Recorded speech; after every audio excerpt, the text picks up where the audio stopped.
Hey there, Eagles fans. Welcome to the Road to Victory playoff party. It's been a crazy season with plenty of ups and downs. Now it's time to get ready for the battle ahead. This is where we find out what the birds are really made of. The Road to Victory starts in Tampa. El camino a la victoria comienza en Tampa. Eagles fans everywhere, let's hear it. Let's go Birds! Go Birds! Let's go Birds! Fly, Eagles, fly. The Road to Victory virtual playoff party sponsored by Independence Blue Cross.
Hey everyone, and welcome to the Road to Victory virtual playoff party sponsored by Independence Blue Cross.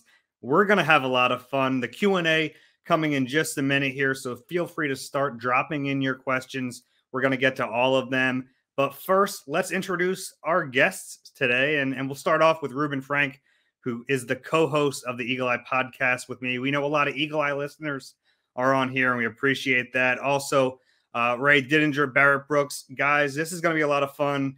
We get to talk about playoff football. It didn't look like we were going to get to this point a couple of months ago, but here we are, and it's going to be a fun game in Tampa on Sunday at 1 o'clock. And I figured let's just jump into this. We have a lot of questions already starting to roll in, and I want to start with this one. This is from Jalen Heels. You get it? Not Jalen Hurts, but Jalen Heels. Okay. It's clever. It's clever. It says, Dave Rube, love the pod. We appreciate that. Malcolm Jenkins said the way to beat Tom Brady is to get him to hold the ball and go through his reads. Do you think the Eagles have a chance to do this? Rube, we'll start with you. Well, Malcolm would know. I mean, he's beaten Tom Brady. Remember, he had that 99-yard pick six against Brady up in Foxborough in 2015. I think that was the last game Chip Kelly ever won, if I remember. But it's easy to say that, and I think that's true with most quarterbacks, but it's just so hard to do. He's only sacked 22 times. He threw the ball 709 times this year and was sacked 22 times. So that just tells you how hard it is to get him to do that. And he's so disciplined that he'll take the check down 100 plays in a row instead of going through his reads and putting himself at risk. So especially with this D-line, which was 31st in the league in sacks this year. That's a very, very easy thing to say and a very, very hard thing to do. You mean it's hard to – you can't just pressure Tom Brady? You can't just get him to throw picks? I mean, this D-line hasn't pressured anybody other than Jared Goff. They had 6 sacks against him. That's really it. So it's a daunting task. It is, and we should update. Josh Sweat is now questionable on that injury report. He's been sick all week. So, I mean, he's your best edge rusher, and all of a sudden you might not have him. Yeah, that's fair to say too. Ray, I wanted to ask you, we talked about this on the Eagle Eye podcast a little bit, kind of going off of this question. Is it just the front four? I mean, you just have to rely on the front four to get pressure, or can Jonathan Gannon do something else to try to generate something? Yeah, Dave, I don't think you can do any one thing. If you're going to, you have to try to give Brady a lot of things to think about. You've got to, I know what his record is against the blitz. I know how he can burn a blitz and turn your big play into his big play. But you're going to have to do some of that. You're going to have to run some games and stunts up front. You're going to have to try and create some situations where your guys, if they can't win the one-on-ones, then X's and O's wise, you're going to have to find ways to get them through. Because I really do think that idea of getting pressure on Brady, not necessarily talking about sacking him 6 or 7 times, because you're not going to do that, but just pressure him, just move him off his spot, make him try and reset, reload. As Malcolm said, get him to hold the ball, tap that ball. Just anything you can do to disrupt the timing of that passing game is what you have to do. Brady's release point is about 2.2 seconds. That's on the average when he's getting rid of the ball. If he's able to play on his schedule and throw the ball when he wants to, you have very little chance to beat him. Barry, how about you? What would you do? You're Jonathan Gannon. What you're looking at Tom Brady. What's the move? You know what? You don't necessarily have to blitz him as much as you're thinking, but what you do, you have to go in and make sure you have tighter coverage. No more lining 7, 8 yards off the ball and maybe 10 yards off the receiver. You got to make sure you're closer to the receiver, at least be there so Brady doesn't take the short passes. I think he went 29 for 30 for passes in the last game we played him in week 6, where they're 10 yards or less. You can't allow him to just take those open shots because he's going to take what you give him. He started out the game trying to pass the ball down the field, but then he looked at what the defense was giving him. These guys are lined up 10 yards off the ball. He's going to take the 5-yard out. He's going to take the 10-yard slant, and that's how he's moving the ball. They're going to have to Gannon's going to have to get those guys up tighter on the receivers, at least try to put your hands on. But even if you can't put your hands on them, you can't be no more than 4 or 3 yards off these receivers. Make them hold the ball a little bit. That's why there was no sacks and no hits on Brady, because he can get the ball out of his hands so fast. Play tighter, give your D-line then a chance to make an impact in the play. If they don't play tighter on these receivers, he'll take the open slant out all day and keep the chains moving. All right, our next question here comes from Bill Buckminster, and it comes just after we find out that Jason Kelce made his 4th All-Pro team. He's had quite an incredible career, and the question's a simple one. Should the Eagles retire number 62? Ray, I'll start with you on this one. That's the highest honor just about anyone can get. Is that in the cards for Jason Kelce? Is that even a possibility? A possibility. I think so. You're talking about a guy who's 5-time Pro Bowler, 4-time All-Pro, certainly going to be in the Eagles Hall of Fame, and I think is very likely going to be in the Pro Football Hall of Fame discussion. And I think he's going to get there someday. So I've been covering this team, watching this team for more than 50 years. And Jason Kelce, I've only seen one center that was better than Jason Kelce, and that was Chuck Bednarik, who in my view is the best player at any position in the history of this franchise. And Kelce has carved out his own niche over this last decade. And the idea that you could retire 62, to me, seems entirely possible. I think that, as you said, that's the highest honor that a franchise can bestow. And I think we all know he's going to play his whole career as an Eagle. He's not going to go anywhere else. Whenever his career ends, it's going to end here. There aren't that many guys that do that in today's NFL, that play their whole career with one team and are this good. It's pretty rare. So, yeah, if I had anything to say about it and if I had a vote, I'd put 62 up in the rafters, sure. How about you, Ruben? What do you think? I thought Ray was going to say he was the second best center behind Steve Everett, so I was wrong on that one. Yeah, the NFL really is. You have to go through the league to get it approved to retire a number. You can't there's just not that many numbers, and there's a little more flexibility now because guys can wear different numbers than they used to. But if not Jason Kelce, then who? You're looking at the company he's in as far as 4 first-team All-Pros is guys like Reggie, Doc, Van Buren, Bednarik, Pete Pihos, and Al Wistert. So you're talking about Hall of Famers. Al Wistert should be in the Hall of Fame.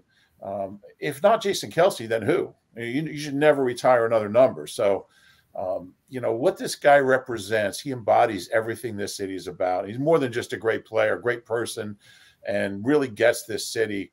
For a guy from suburban Cleveland to come into Philadelphia as a 6th-round pick and become so ingrained in the fabric of this city, win a Super Bowl, the parade, the speech, and, you know, the streak of consecutive starts, the Pro Bowls, you put it all together, and he's one of the top 7 or 8 Eagles of all time.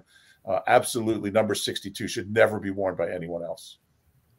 Barrett, before we move on from Kelce, I got to ask you, when you saw Jason Kelce come in the league, as small as he was, how skeptical were you that he'd be able to play at this level? And then what have you thought about his career, watching him and the way he's kind of changed that position? You know, at the time, you know, when he did get into the NFL, there were a lot of big nose tackles. We talking about huge nose tackles. I mean, you look at Wolfork, you know, you look at guys like that. And, you know, here Kelce comes in, 275, 260, soaking wet, playing against those guys. And when he came in the league, we have to understand this also. He dethroned Jamal Jackson, who had just made a niche as far as being a starting center in this league with the Eagles. So him dethroning Jamal Jackson, I was like, well, who is this kid coming out? But then once I watched him and how they used him, you know, how Moore would pull him, get him out on an island versus a linebacker, and he was a good enough athlete to block those guys out in space. Yes, he deserves to be not just in the Eagles Hall of Fame, not just to have his number retired, but also he needs to be in the Hall of Fame, period. You know, get him in there, first ballot. But there are a few guys in the league that made an impact, not just here in Philadelphia, but on how you play the center position in the league right now. He has, you know, definitely just reevaluate how you go out and find a center. You need an athletic guy now that can pull around, that can get to that second level, and smart enough to also make the calls. He's that guy. So, yes, he should be in the Hall of Fame. They should retire his jersey. And I do see him in Canton in a little bit. Yeah, no, it's funny that the Canton conversation over the last few years has really kind of changed. And now everyone, it seems like, at least in this city, everyone is on board. All right, let's get to the next question. This one comes from Christopher Elburn, and I'm butchering your name, and I apologize for that. But we've had a few versions of this question.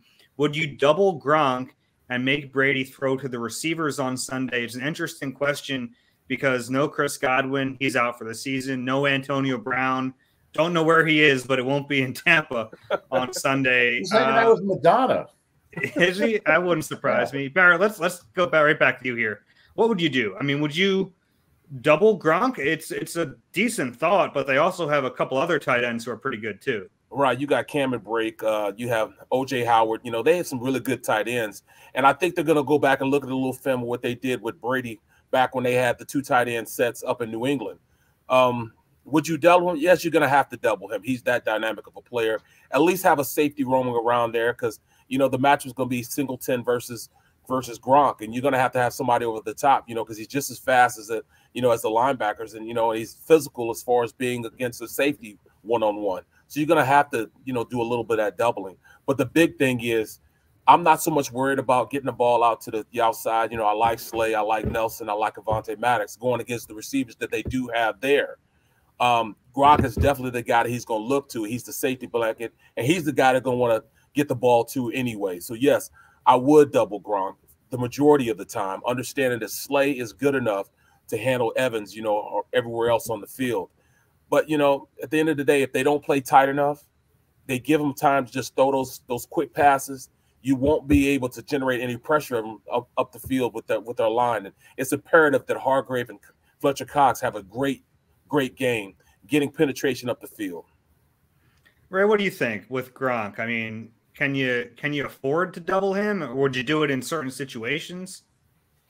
Again, I don't think you can do the same thing every play. I think you have to go changing up. I think you have to have, and this really falls very heavily on the shoulders of Jonathan Gannon with his game plan. You're going to have to mix things up. But Brady is the smartest. In addition to being the best, he's part of the reason he's the best is he's the smartest, most experienced player, most experienced quarterback. I mean, he's seen everything, but you have to try and keep him guessing as much as you can. And with no Godwin and no Antonio Brown, this offense is really going to run through Gronkowski, I do believe. He didn't play in the Thursday game earlier this year, and they were still able to pretty much do whatever they wanted to do. But I think this is a game where, especially if the weather's not good, Brady's going to work that middle of the field area. And we've seen over the course of the year, I mean, the Eagles' stats defensively against tight ends is not good. And in this game, they're going against the best postseason tight end we've seen. So, yeah, I think you probably have to jam them at the line some and then turn them over to the safety, bracket them, high-low them, do all kinds of different things. But he's going to have to command the attention of two guys on most plays, because it would not surprise me at all. Look, Antonio Brown, when they played this team earlier in the season, he got targeted 13 times in that game. Well, he's not here coming into this game, obviously. So it would not surprise me at all to see those 13 targets go to Gronkowski on Sunday. Yeah, I'm sure Jonathan Gannon's getting not a lot of sleep this week as he's getting ready to face Tom Brady. And real quick, the other thing about Gronk is you got to tackle this dude, because you could have him covered perfectly. You could have him double-teamed.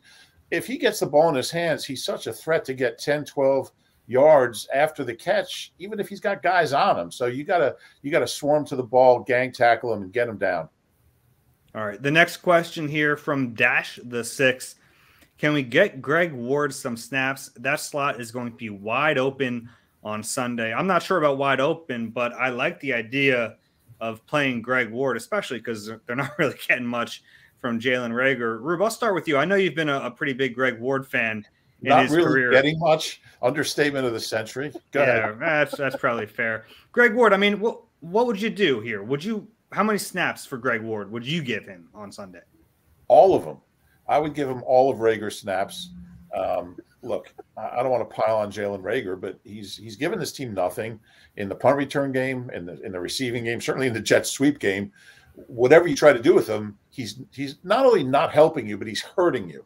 He's taking 1st and 10s and turning them into 2nd and 13s, drops, whatever it is, bad field position.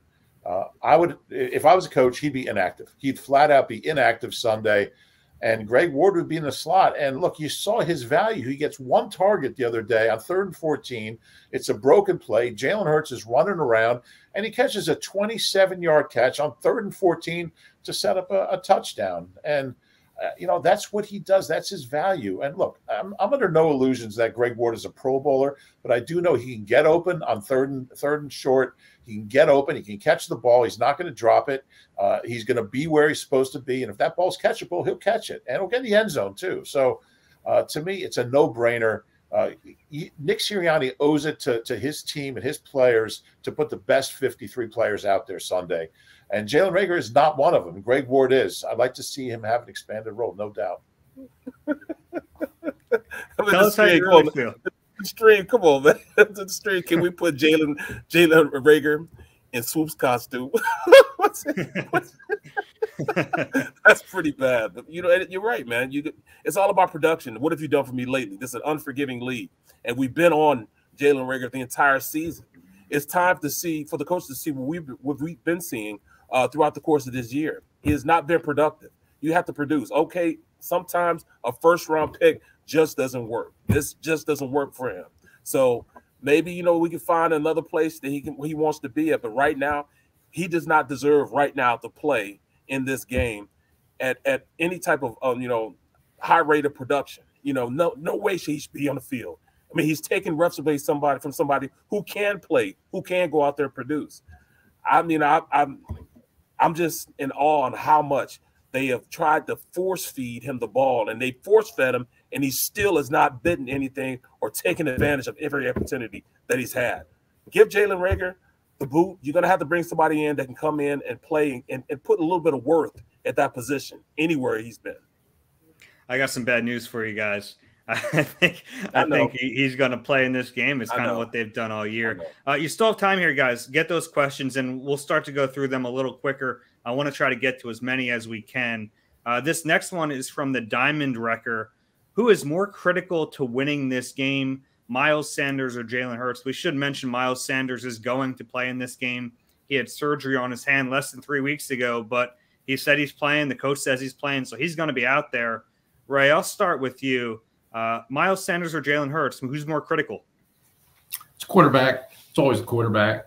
I mean, you're going to play at least 3 running backs in this game. You're only hoping to play 1 quarterback, so it's Hurts. I saw a stat today that if you go back to 2004 in playoff games where you have one team has the quarterback that's making his first postseason appearance going up against a quarterback who has postseason experience, the first-time starter, the record is 17-37.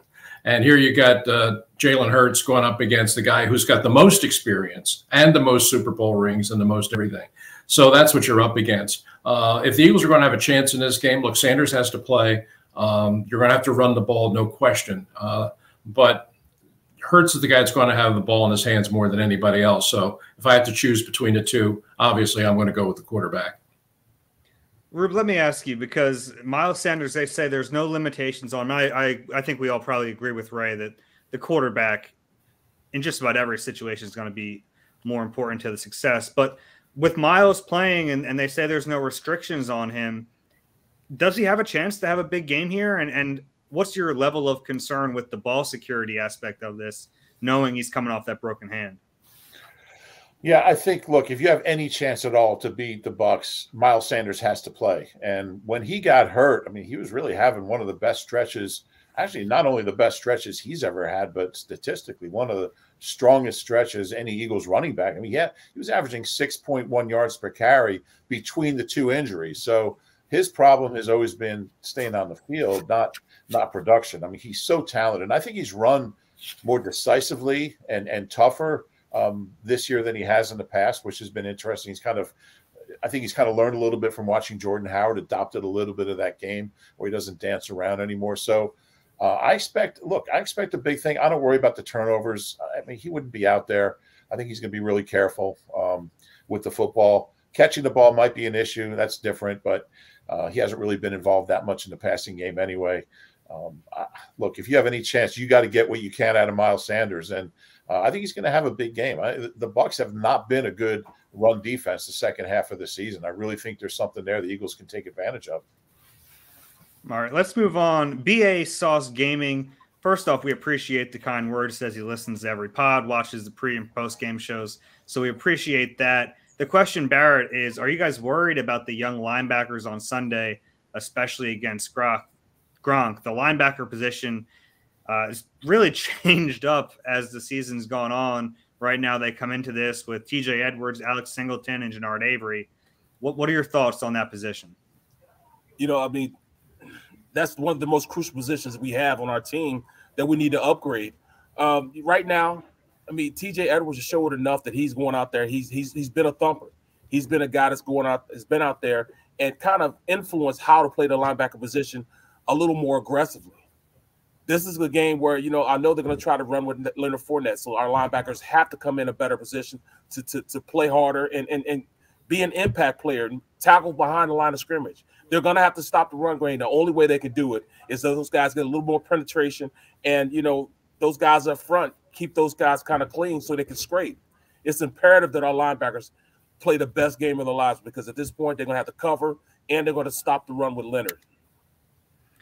Ray, what do you think about these linebackers? Because we've seen so many different iterations of this group throughout the year. Where do you think they are right now as they head into this game? Better than they were. I think the switch from Wilson to Edwards has helped a lot.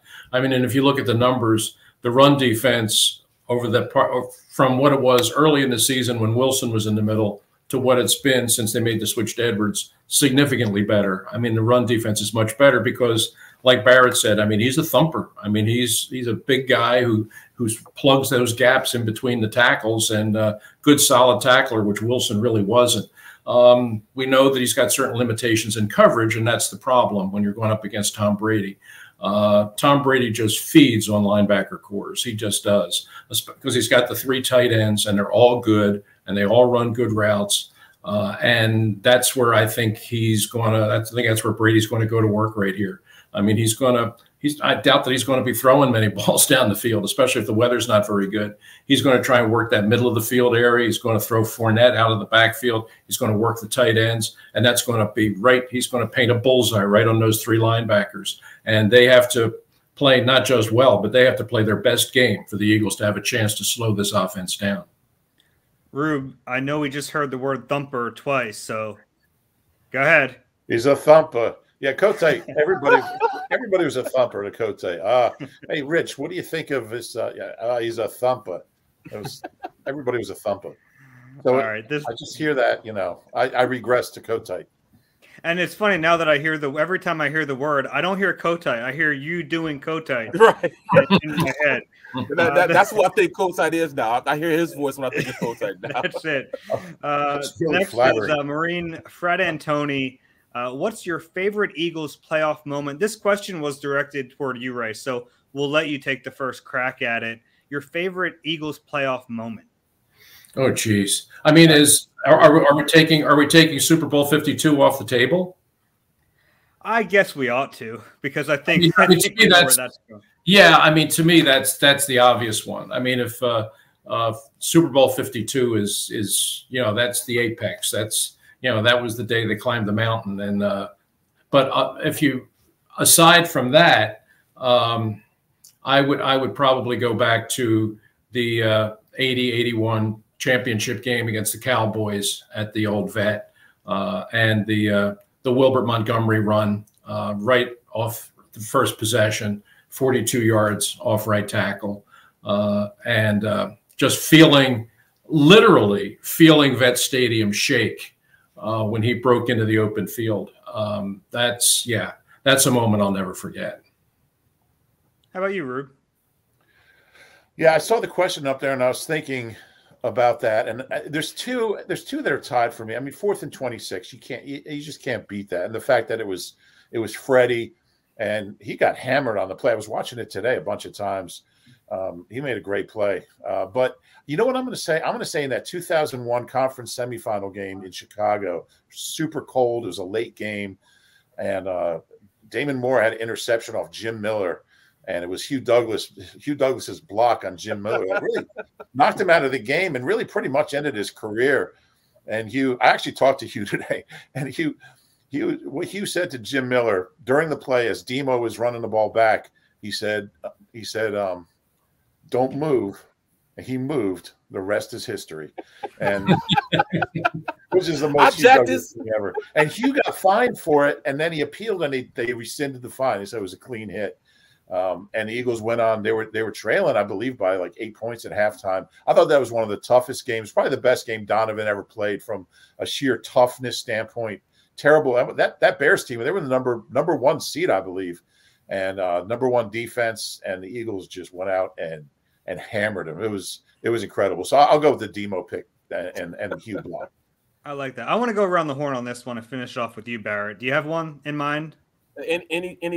Any touchdown play in that game we had against Detroit, my first 58-37 game. Yeah, I mean it was crazy. I mean you pick the Carpenter touchdown just before halftime, Willie T, Charlie Garner. I mean all those guys just had huge plays. So to me it was just just a bunch of play. In fact, everybody else was having fun except for me. I was the only one not having fun, because me and Robert Porcher were battling the entire time. So I missed all that fun stuff they were having, but hey, it was just a great game, period.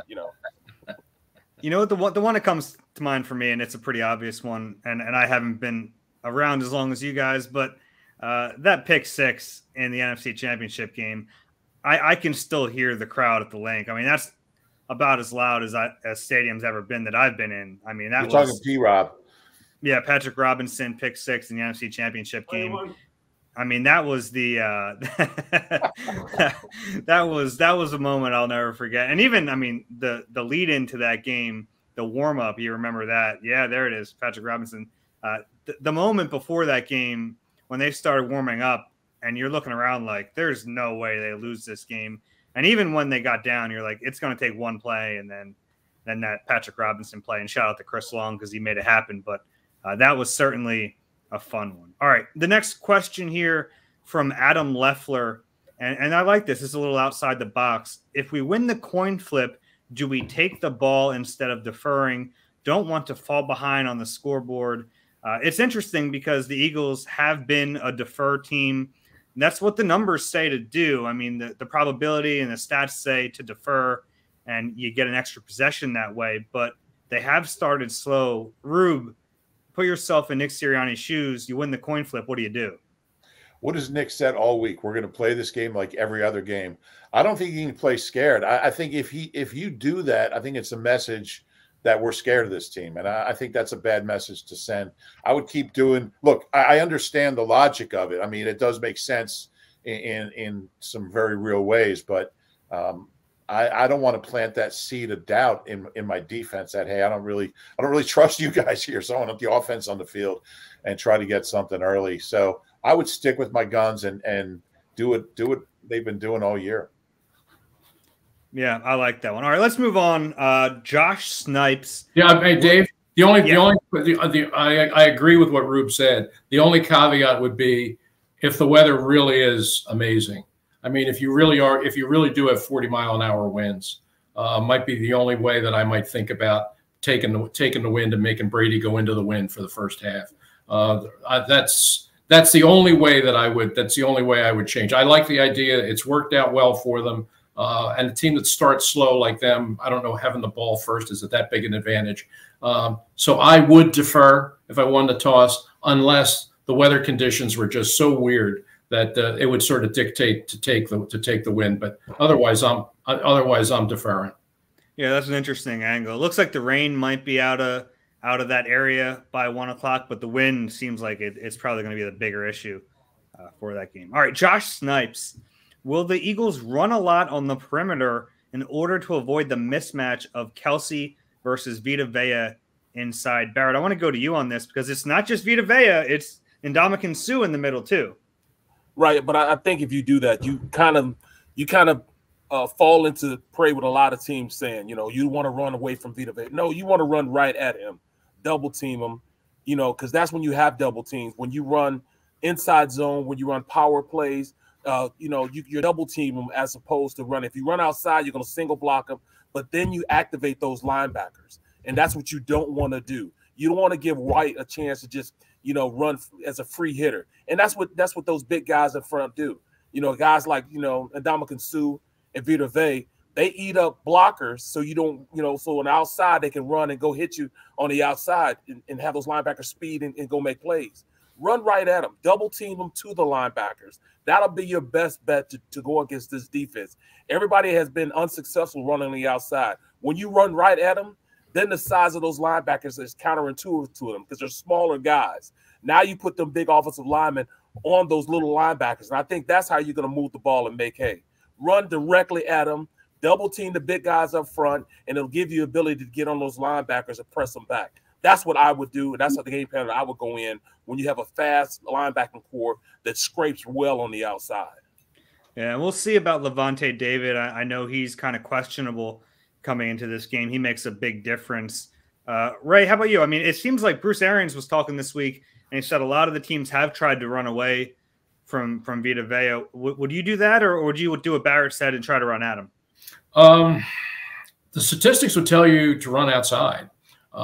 If you look at the splits of the running game between the tackles versus on the edges, teams are averaging 4.7 running the edges, and they're averaging 3.3 running inside.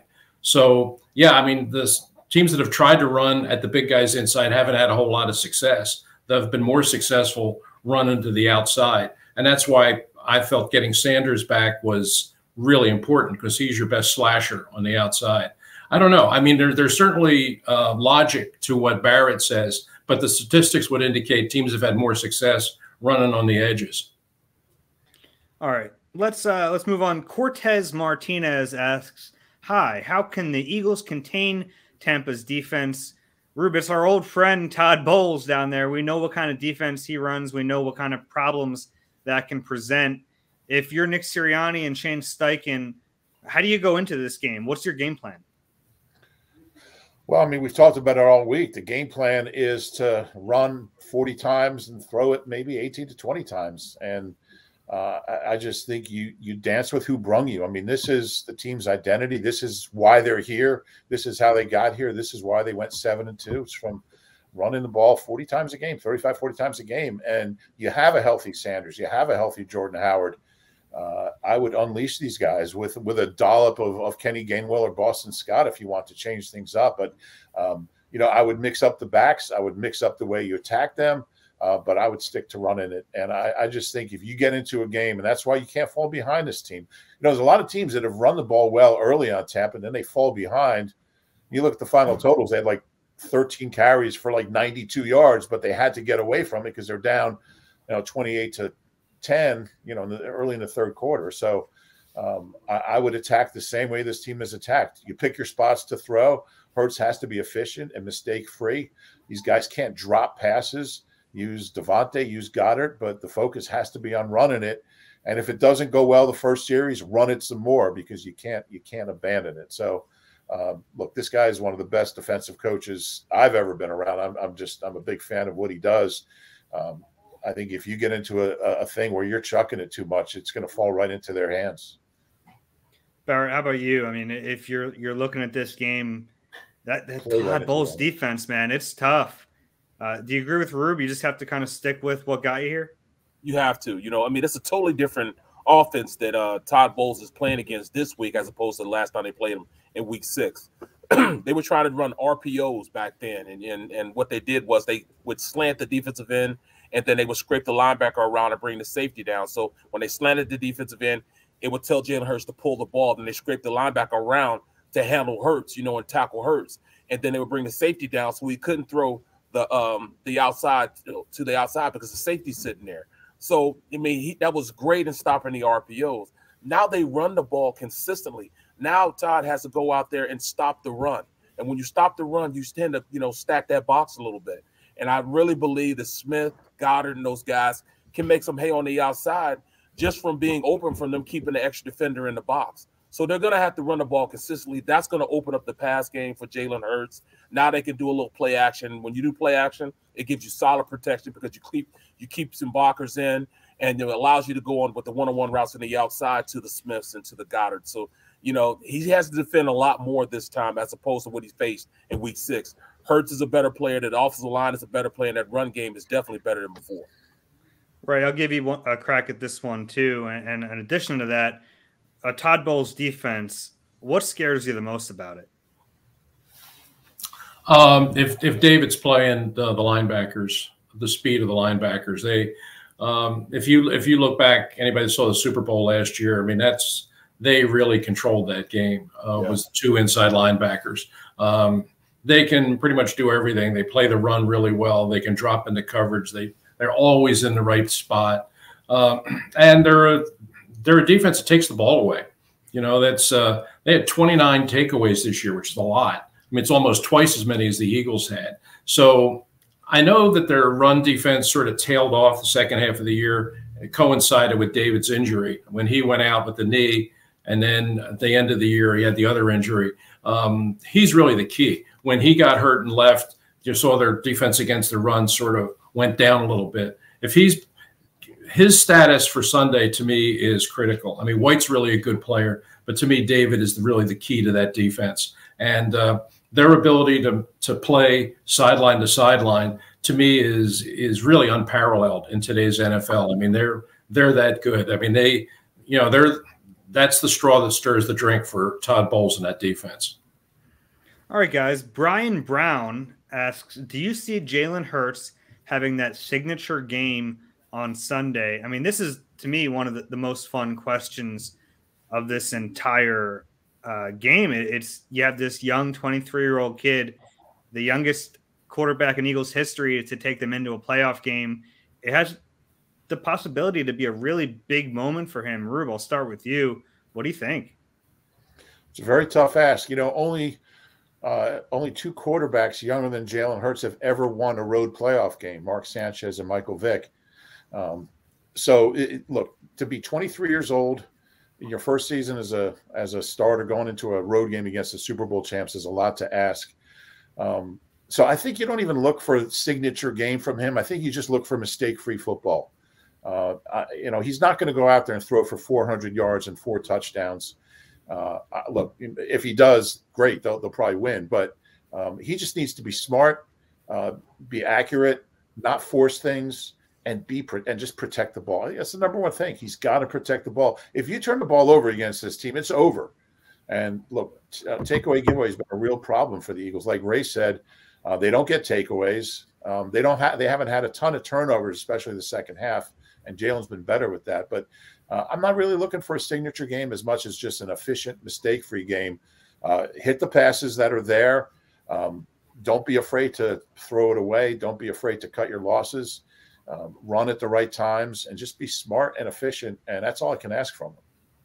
Yeah, I think that's a good point, Rube, is that you don't want him to try to do more than he's capable of doing. I think that's when we saw in that Giants game, he got in trouble doing some of those things. Barrett, I'll go to you next, and we'll get to you on this one too, because I think it's a really important question. Barrett, your expectations for Jalen Hurts entering this game? I think this is his coming out party. You know, I tend to think that he's a lot more different than younger quarterbacks being in this prediction. You know, this position, you know, how he approaches the game. I think he's a lot more mature than most quarterbacks at his age.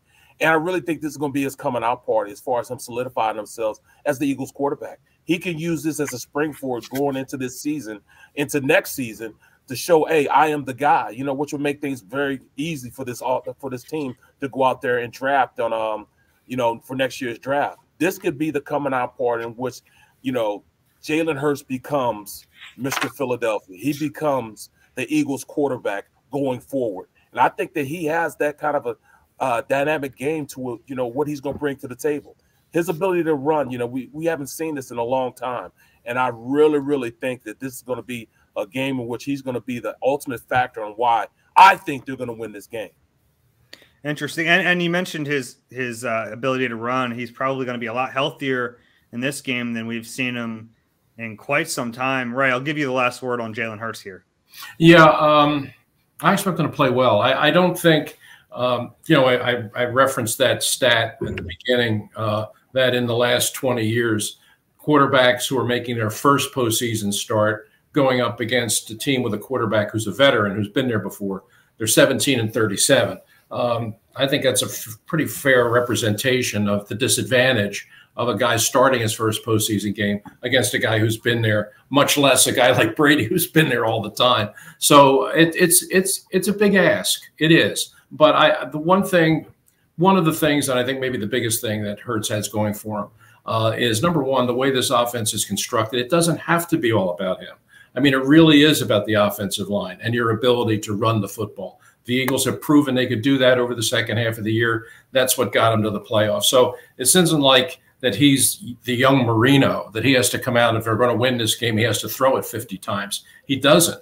I mean, what Rube said is, I think, quite right. I think it really is a matter of playing mistake-free football and taking advantage of the opportunities when they present themselves. And I do expect him to be healthier. And, you know, he ran for over 700 yards this year, but more than half of that yardage were on designed runs. They weren't scrambling kinds of runs. And I think the coaches, because he's healthier now, will be able to build more designed runs into the offense, which, you know, I mean, that's going to be a challenge for any defense, even the Tampa Bay defense. So, you know, I expect them to come out. I don't expect them to be overwhelmed by it. I don't expect them to be overawed by it. I don't expect him to let the pressure get to him, because he's just not built that way. You know, I think he's going to come out and play his game. And if everybody else does their job, I think they're going to be right there into the fourth quarter with a chance to win. All right. We have time for just a couple more questions. We're trying to pack them in here. This one from Rob S. Do you think Miles Sanders will be the workhorse back given his injury, or will they continue to mix Jordan Howard, Kenny Gainwell, and I'll add Boston Scott in there as well? Rube, I'll go to you here. What do you think? What's the right way to split up these carries and these touches? I think Miles is going to be the guy. I really do. I think if he's playing, and, you know, Nick said, we talked to Nick today, Friday, he said no restrictions. So it doesn't make sense to just give him 8 carries. I think he had 9 in the first game. You know, there's no next week if you don't win this game. So I think he's going to have I think he's going to have 18 to 20 touches. I really do. Now, look, if it's obvious early in the game that he's struggling with the hand, if he can't grip the ball, if he takes a blow on the hand or something, then things change up. But I think it'll be mainly Miles. I think you'll see Jordan work in there for a series or two. But I think they're gonna go with Miles. He's a talented kid, and he's your best chance in this game. So I think it's kind of crazy. 3 weeks ago, he had a broken hand. He had surgery. Now we're talking about 18 to 20 touches, but I think that's how it's going to play out. Yeah, less than 3 weeks ago, which seems insane to me. I got a paper cut last week. I'm still iffy for Sunday. Barrett, would you use those other backs in certain ways, though? I mean, would you find ways, especially with guys like Gainwell, and I mean, they have different types of backs. Are there ways to still get them involved? I'm going to tell you the truth. It's not about the running back. It's all about that offensive line. And I think that's the biggest key. This offensive line is built to last. That's why I really didn't mind, who's at the quarterback position. This offensive line is going to make the quarterback and the running back look good. And that's basically what we're looking at as far as going into this game. This offensive line has to be dominant. If the offensive line dominates, it'll dominate the time of possession. They'll have a healthy running game, which will put a lot of the earnest on, Hurts just going out there and playing a simple hand it off and throw when he needs to type of game, which will bode well for the Eagles. Let's get that time possession and keep them chains moving by running the rock with the offensive line. All right, I want to finish on this one from Freaky J. It's sent to you, Rube. Are you sticking with your 31-30 prediction? But I want to get here because I think we're split right now, right down the middle. Ray and I are on record. We're taking the Bucs. Rube and Barrett, I believe, are taking the Eagles. Is that right? 31-27. And Rube, you're 31-30. Yeah, I'm going 31-30 Eagles. I just think that they're healthy. I love the matchup. Their ability to run the ball. Barrett talked about their O-line, which is probably the best offensive line I've ever seen. I've been around the Eagles since the 80s. Not that there was the 80s offensive lines were pretty bad, but I think you have a healthy Hurts, you have a healthy Sanders. The defense is intact. It's going to be tough. Look, it's they've been good on the road this year, 6-3 on the road. I think the biggest thing, they just really believe in themselves, and there's a certain confidence there. It's going to take a perfect game or close to it, but I'm sticking with 31-30 Eagles and off to Lambeau. All right, well, we'll find out soon enough. Thanks, guys. This has been a lot of fun. We want to thank everyone for their questions. We'll dive into all these topics and more on the Birds Huddle playoff preview coming up on NBC Sports Philadelphia. But for now, stick around for some messages from Eagles alumni and your chance to win some cool giveaways, including some autographed gear. Thanks, everyone. It's been a blast. Wild card weekend. Let's go Eagles! Brent Selleck here. At this point, it doesn't matter who we play. It's time to go get it. If we want to be the best, we got to beat the best. Go Eagles. What's up, Eagles fans? This is Arkansas Fred, and oh boy, I wish I could play in this game this weekend.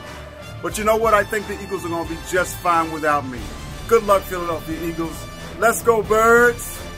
Big game this week, Eagles. Let's go to Tampa and kick their butt. Jason Avant here. Let's go, Birds!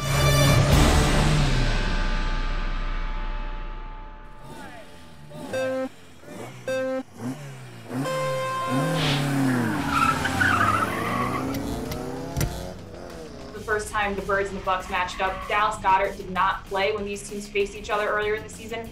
How important do you think Goedert will be to what the Eagles are trying to do offensively? How badly do they need him to have a big game? What does a big game like Goedert look like against this Tampa Bay defense?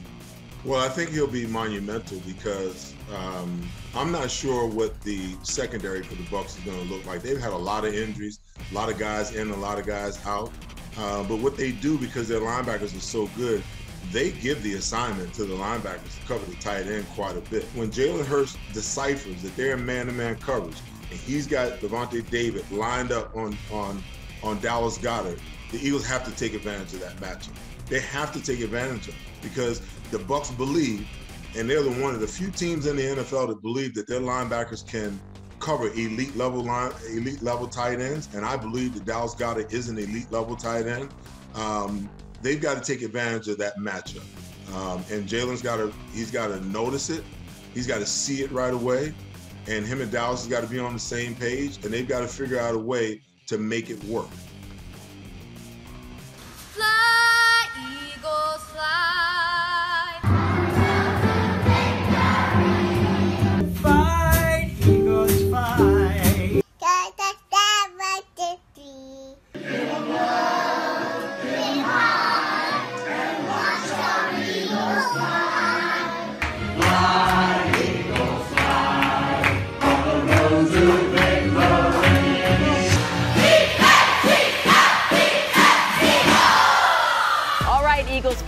It's time for some prizes. Head to NBCSportsPhiladelphia.com/playoff party sweeps for your chance to win some amazing swag, including signed helmets, exclusive t-shirts, hats, and much more. Good luck and go Birds. Hey everybody, welcome to Takeoff with John Clark, and it is Eagles playoff time. This is presented by NJM Insurance. Let's welcome in former Philadelphia Eagles Pro Bowler and Super Bowl champ, Malcolm Jenkins. It is so good to see you again. John, good to see you as well. It's been a while. So what is the secret sauce for the Eagles to beat Tampa Bay and Tom Brady? Because you guys did it twice. The only way, that you are going to beat Tom Brady is if you can hit Tom Brady. If you can hit Tom Brady, then you'll affect them. If you can affect them, then you can beat them. And that's what we did really well, especially in the last game. Our D-line got to them. They had some injuries as well. Some guys got taken out of the game. And then once that game got one-dimensional, it became really, really hard for Tom Brady to execute. But I think what the Eagles are doing, in their formula and the way that they beat us the last really 2 seasons, being able to run the ball and control the game, I think that's going to be a key to keeping Tom Brady on the sideline, keeping him off the field. But you're definitely going to have to be able to get some pressure on them if you want to have any kind of effective plan against them. Hey, don't miss all of the Birds playoff action all day long on NBC 10 and NBC Sports Philadelphia. We will see you Sunday starting at 9:30 a.m. with Eagles Game Day Kickoff. This is what it's supposed to feel like, man. You got to remember what it took to get here, though. Every day is an opportunity to soar higher than you ever thought possible. When one unit's down, the other ones pick them up. There's no limits to what you can be or where you can go. That is what a team does. You are built for this moment. You know exactly who you are. This is what it's all about, guys.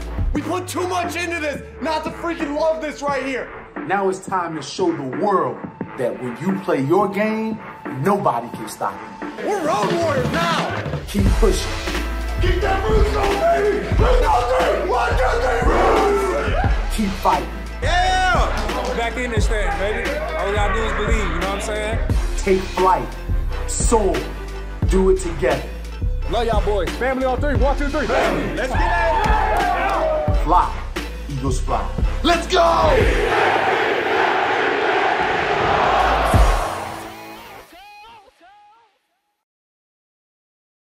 Thank you for attending the Road to Victory playoff party sponsored by Independence Blue Cross. Learn more at IBX.com.